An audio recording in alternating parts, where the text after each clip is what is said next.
سلام، خیلی خوش اومدید به اولین ویدیوی این چنل. همونطور که میدونید کریستیانو رونالدو چنل یوتیوبش رو راه اندازی کرده که در موردش توضیح داده و دلیل اینکه چنلش رو زده هم گفته. فقط قبل از اینکه بریم صحبت‌های رونالدو رو گوش کنیم، حتما این ویدیو رو لایک کنید و چنل رو سابسکرایب، زنگوله رو هم فعال کنید تا از ویدیوهای بعدیمون جا نمونید. بریم سراغ ویدیو.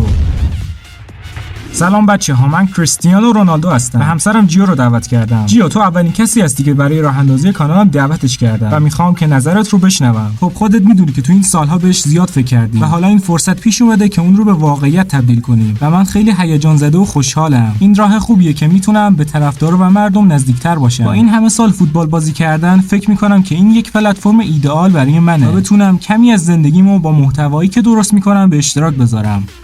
من فکر میکنم که پروژه بسیار امیدوار کننده میتونه باشه و مثل فوتبالت که موفقیت‌های زیادی کسب کردی، قطعاً توی یوتیوب هم میتونی موفق باشی. تو آهنربایی داری که مردم رو به خودت جذب میکنی. میدونی که من شک ندارم موفق میشی. من همچنین روی حمایت شما حساب ویژه‌ای باز کردم برای این پروژه بزرگ. برای من باعث افتخاره که فالوورهای زن و مرد بسیاری از من حمایت میکنن و خیلی خوشحالم که این لحظات رو با تو در این صحنه فیلمبرداری به اشتراک میذارم برای گذراندن اوقاتی خوش و همچنین به مردم نشون بدیم که رابطه‌ای سالم داریم. همه من رو با نام CR7 میشناسن و قراره که با نام UR کریستیانو این چنل رو ادامه بدیم. میخوام نظرت رو بدونم.